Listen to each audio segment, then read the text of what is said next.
Parlons un peu de la guerre, sombre misère.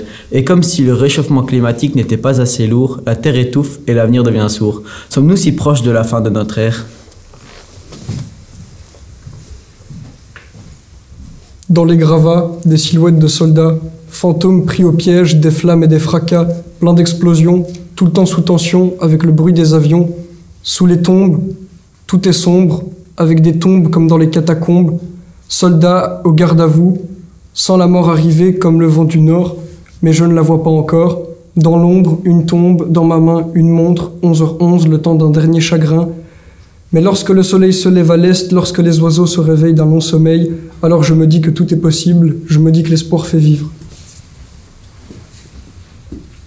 La population crie famine, le pain est restreint, un ticket pour 3 tartines, la farine est introuvable, la levure aussi bonne que du sable, mes pistolets sont plus rares que les leurs, les méchants brûlent nos maisons tels du pain grillé, on nous jette en prison, pas même pour un gallon, le pain est perdu, tout comme nos familles, il s'envole en fumée et nos familles en poussière, l'odeur de la poudre s'imprègne dans mes croissants, tel le sang qui tache en vêtements, mais je m'en fous, je m'arrêterai pas, car je suis sûr qu'un jour je renaîtrai de mes céréales.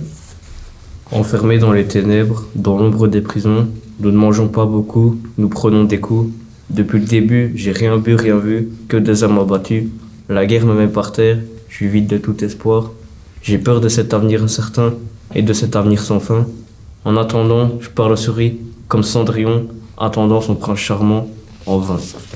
Certains États sont devenus menaçants, violents, inconscients.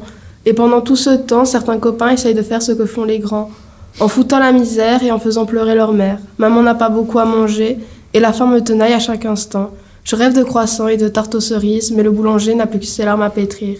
À l'école, on nous apprend les maths et le français, mais personne ne peut répondre à nos questions. Pourquoi?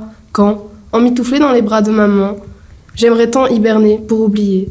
Je pense trop fort à papa, et un gentil soldat m'a dit qu'il ne reviendrait pas. Mais moi, j'y crois pas. Je sais qu'il reviendra, et qu'il me prendra dans ses bras. Un jour, je suis avec ma femme, regardant un film de Noël au coin du feu, puis le lendemain, j'y retourne déjà, baptême du feu, tout peut arriver, je lui fais mes adieux. Ma carte presse sur le torse, mon appareil photo au cou, mon courage au dos, j'observe, j'aborde, j'immortalise. Je suis un Léonard de Vinci des temps modernes et ma Mona Lisa, avec son regard hagard, me regarde et se retrouve dans un journal national. Partout où je vais, c'est la misère, c'est la galère, des crimes de guerre, des promesses en l'air. La mort et la peur ont une odeur que la photo ne rend pas. Vivre ou mourir, je m'en fous, je suis là pour faire ce qu'on ne dit pas.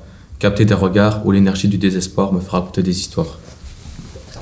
Parlons un peu de la guerre, sombre misère. Et comme si le réchauffement climatique n'était pas assez lourd, la terre étouffe et l'avenir devient sourd. Sommes-nous si proches de la fin de notre ère? Faut-il se résigner à ce désespoir amer? Non, non et non. Un monde brisé peut renaître. C'est à nous tous, les jeunes, de le faire apparaître. On peut crier, rêver, tendre les bras, nous révolter. Unis, nous bâtirons des libertés. Chaque graine plantée dans cette terre chante la fin de cette ère de guerre. L'espoir, c'est nous, c'est toi, c'est moi. Le début d'une nouvelle vie, enfin, on l'espère.